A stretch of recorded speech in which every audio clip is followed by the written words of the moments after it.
Well, supposedly he went into that fight with norovirus, and he had a fucked up hand. I believe it. Also, Ankalaev is fucking good, man. He's good. That guy's really good. You're smiling. I can't smile. You can, but you're smiling like, come on, man. Okay, so I had a thought here, and obviously I do interviews as well, and there are some tactics we can use on the fighters to get them say what we want to say, and it's obviously always sneaky, low key, a little bit of psychology in there, and Joe's using one of my tactics. Which is to compliment a fighter in their division who you obviously know they've sized up in the past. And once you compliment them, they're gonna dispute what you gotta say normally, right? They're gonna dispute it. But the funny thing is if you ask them straight up, what do you think about so and so? They're just gonna be like, oh yeah, he's good. They don't want to talk the shit. But when you make it sound like, yeah, dude, he's good. He's a fucking beast. His jiu-jitsu is like on point. Like he's like got that elite jiu-jitsu. They're gonna be like, yeah, but he can't submit me. He can't do that to me. So that's what Joe Rogan was doing here. He's enticing him, and then he's playing coy about it. So props to Joe here. It was decent. Rather see this than him asking the same old boring ass talking about his ideal rule set of the UFC. I'm just gonna rewind it just because I enjoyed it. That guy's really good. You're smiling. I can't smile. You can, but you're smiling like, come on, man. I'll say this last thing.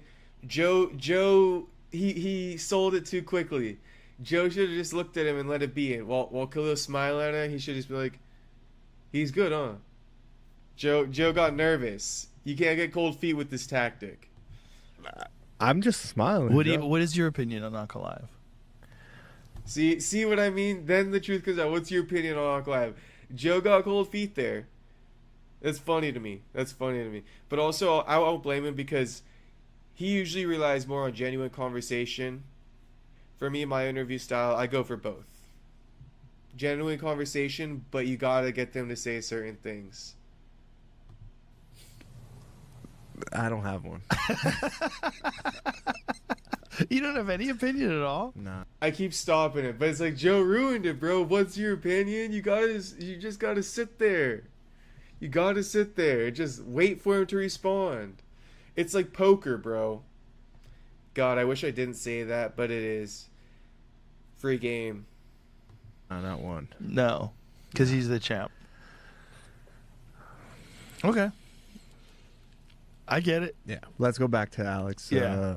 Norovirus. Are you just not a fan of his? I can say confidently.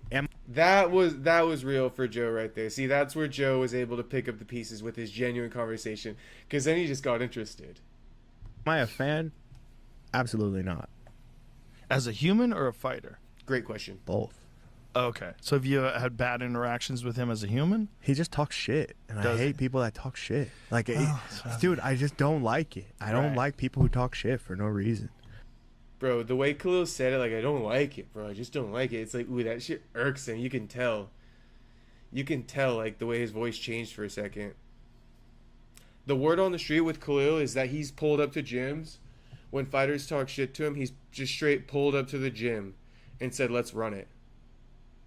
And I'm 90% sure he might have done that with Sean Strickland. No one's talked about it, but I feel like that might have happened. He's pulled up to gyms and said, let's fucking run it. So with that whole talking shit thing, that's what Kula does for talking shit. He doesn't talk shit. He pulls up. I didn't say anything to you. If I've never fucking mentioned your name, then why are you talking shit to me or about me or disrespecting me? It's just a shit talking. I will say it's a fine line. I think that criticisms, sometimes people are sensitive to it and they just like they want to be free and null and void of criticism in life, and that's just part of being a professional athlete. You're going to get criticized. Now, one of your peers hating on you when it's not even his job to criticize, I can see that. I can also see when there isn't a criticism needed, then there's no need to kind of talk shit out of nowhere. I don't see the reason for Ankalaev to criticize Khalil Rountree at all. So I will kind of side with Khalil here and be like, yeah, you know, Ankalaev was talking some bullshit. If Ankalaev was talking some real shit and being like, you know, whatever he had on Khalil, I would be like, yeah, you know, that's a good point. But he doesn't have a good point. He basically calls him Khalil Bumtree, calls Alex Pereira his daddy. You know, that's basically what Ankalaev says about Khalil, which is totally uncalled for. Just to sell a fight, it's like, bro, you don't need to insult the guy you don't even know when nothing's really happened. You could just say like, I want to fight you. I hate it, dude. Like, I fucking hate it. Like, it really bugs me. Do you hate it because you're a martial artist and you feel like it doesn't have a place in martial arts? I just hate it because it's fucking unnecessary. And it's like, and even as an adult, like, I had to deal with this shit my whole life.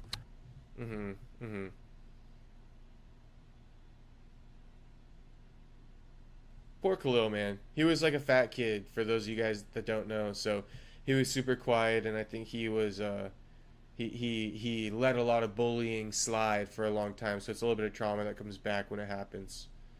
But you can tell it pisses him the fuck off. Ooh, he would give Magomed Ankalaev a run for his money for as long as he could. You can tell.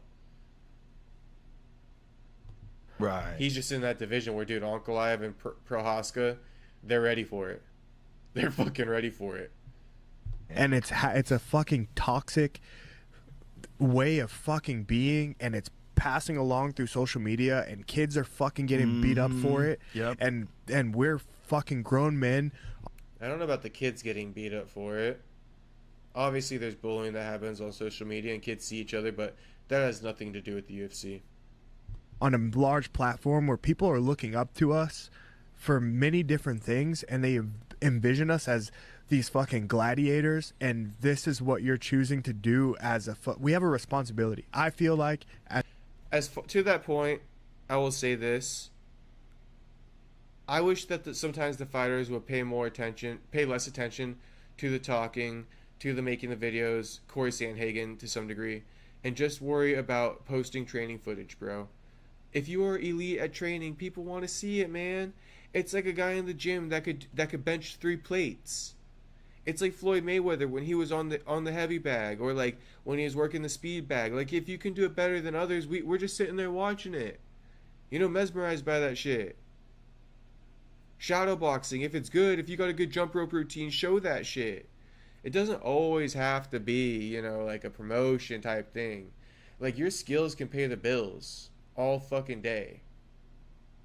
So it is a little bit unnecessary at times. Like, that whole shit talking thing, it's not the end all be all. It's good if you got a mouth. It's good if you can sell shit. It's good if it's organic. But also, dude, you don't gotta like get on camera to sell your fights all the time and act.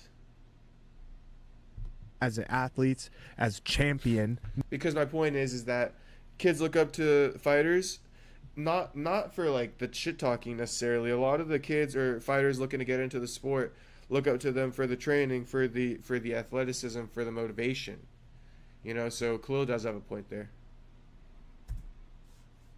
Number fucking 1, as champion, you have a responsibility. You have a belt around your waist and all these eyes and microphone, and that's what you're going to choose to say is talk shit and degrade my name, and I'm not even above you. I'm not even challenging you for a fight, and you want to mention me, and like that to me is just like, dude, spend your time wisely. So that it's, in a way, it's motivation for me, because I'm like, I just won't do that. Like, I think that there's so many different things that can be done when you have that belt. Like, that belt is an honor. You like to have that. There's a responsibility that comes with that. There's things that you can do with that. Like, it's not just about you. Realize the responsibility that you have when you carry that title. And so there's just, I'm getting passionate about it because there's just, I want to say so many things, but I'm not going to. I know what you're saying. I feel you. So Joe got to the bottom of it there. Khalil kept his cool, didn't say much. The last thing I'll kind of say about it is he's somewhat right, you know. Like I said before, the trash talking is good, but it's not the end all be all. Fighters look up to it when there's a big beef, looking into a fight. For example, Patty and Ilya. Kids are going to get more drawn to it because there's beef. For example, McGregor versus Khabib. But also, it really does come down to people are also going to be tuning into your training footage. And I think that's a lost art of today that I'm trying to bring back. Hopefully, some fighters will recognize it. But, like the trash talking gets people to look, right? It attracts you to your page. But then when they get there, they kind of are looking like, is he good? Is he not good? It's not like, oh, does he have other videos with a million views? It's not that. So you can get a lot more followers, a lot more attention just for good training, just for, daily routines, seeing what time a fighter wakes up, seeing what he eats, seeing how many times he trains a day, seeing what day, he trains what martial art, the schedule, all of that, dude, As far as being a champion goes, I think that's a good thing to put out there, because when I was younger, I used to look up to a lot of Khabib shit. I see Khabib and his teammates doing hill sprints and stuff like that. I'd be getting out there doing hill sprints too.